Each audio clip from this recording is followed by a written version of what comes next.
Halo guys, assalamualaikum warahmatullahi wabarakatuh. Selamat berjumpa lagi. Oke, selamat jumpa lagi bersama saya di channel Khosetan.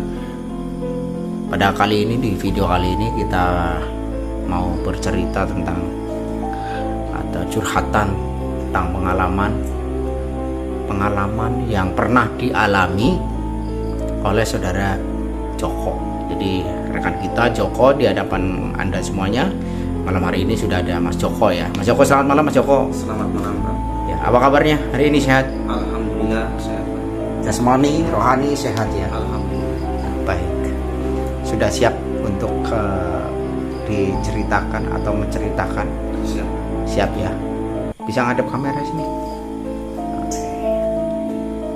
Jadi punya pengalaman apa Mas Joko pada suatu hari ya? Pada suatu malam atau hari yang katanya di lokasinya adalah di sebuah jembatan, itu Anda punya pengalaman tentang cerita horor seperti itu? Iya, betul sekali. Jadi cerita ini, Silakan ya. Bentuknya seperti apa ceritanya? Silakan dimulai. cerita ini bermula dari saya dan teman saya namanya Supri. Ini kejadian pada tahun 2018 ya. Berarti sebelum pandemi. Jadi ceritanya saya sama teman saya Supri itu habis menghadiri acara pernikahan teman saya gitu loh, Pak. Jadi setelah kita pulang sekitar jam setengah 12 malam, karena di situ juga ada acara kalau dulu kan masih bebas itu ya, acara orkes dangdut. Kita sedikit nge-fly, kita di situ masih dalam suasana happy lah, sedikit juga terpengaruh alkohol. Jadi setelah itu kita pulang sekitar jam 12 malam, itu ada insiden teman saya terjatuh dari motor dan mengalami luka yang cukup sangat parah, dan teman saya itu tidak berkemungkinan untuk pulang sendiri gitu loh. Setelah kejadian itu, saya bawa motor teman saya ke rumah saya bawa juga teman saya sedikit obatin dulu luka di sini, banyak luka-luka. Setelah hampir setengah jam mungkin kita istirahat dulu. Nah, waktu itu sudah menunjukkan pukul jam 1 pagi. Dan mau tidak mau saya harus mengantarkan teman saya pulang ke rumah gitu loh.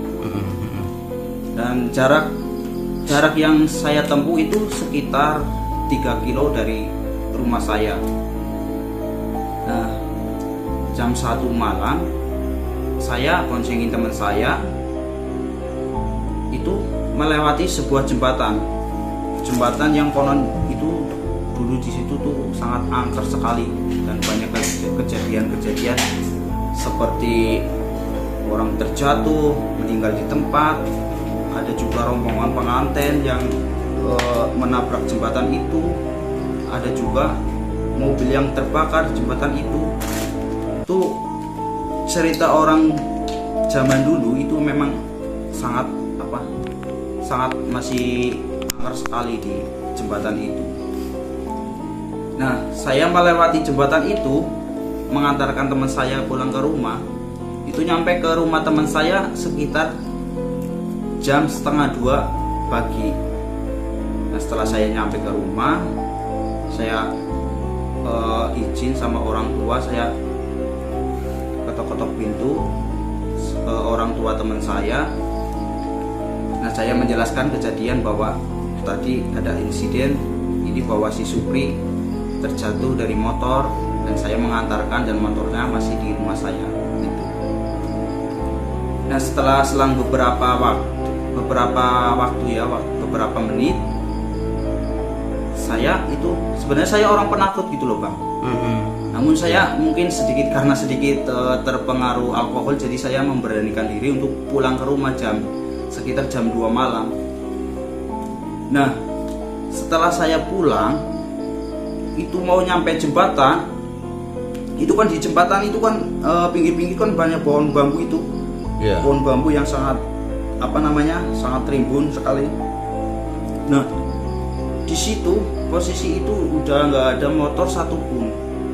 Nah, yang saya lihat itu di jembatan itu, pohon bambu itu gini loh bang, ambruk semua, ambruk, jadi menutupi jalan. Saya pun nggak bisa lewat ya, karena waktu itu saya sedikit ngantuk mungkin ya. Saya pikir itu mungkin karena faktor alam atau kenapa longsor apa gitu ya, karena kan waktu itu kan posisinya agak gerimis. Nah, otomatis saya balik ke mau ke rumah teman saya lagi. Nah, mungkin sekitar nyampe jarak sekitar 100 meter. Oh, tiba-tiba ada motor di belakang saya nyalip saya. Ngeng. Saya spontan langsung mikir dong, kok ini motor bisa lewat, tapi kenapa tadi jalan tertutup itu pohon bambu semua. Saya terus putar balik dong, saya mau balik lagi ke situ. Nah, sampai di jembatan itu posisinya pohon bambu itu masih sama, masih nutupin jalan semua, masih ambruk semua. Saya bingung dong, saya mikir ini kenapa ya, tadi aja ada motor yang lewat, kok ini saya balik lagi, posisinya masih sama seperti tadi. Saya balik lagi mau ke rumah teman saya lagi. Nah, saya balik pelan-pelan sambil saya mikir, aneh ya, kenapa tadi ada motor bisa lewat, sedangkan saya mau pulang itu jalan masih tertutup. Nah, saya pelan-pelan bawa motor, tiba-tiba ada motor satu lagi bang, nyalip saya, ngeng. Begitu saya langsung kejar motor itu, saya kejar, saya berhenti, pak, itu kan 2 orang boncengan, pak berhenti pak. Nah, motor itu berhenti, saya nanya, pak, tadi lewat mana? Si bapak-bapak itu menjawab, ya lewat sini lah, ini kan cuma 1 jalur. Oh ya pak, makasih pak. Nah, bapak-bapak itu pergi. Saya mikir, aneh, kok saya nggak bisa lewat. Saya balik lagi, coba 1 kali lagi sampai jembatan itu. Nah, pas di jembatan itu masih sama bang, posisi pohon bambu itu masih sama, masih ambruk semua, masih nutupin jalan, masih nggak ada satupun pohon bambu yang utuh, itu rubuh semua ke itu jembatan. Nah, saya balik lagi, saya ke pemukiman warga. Disitu kan sudah nggak ada orang. Saya pergi balik, saya istirahat dulu di depan rumah warga sambil saya mikir, kenapa ya kok aneh sekali.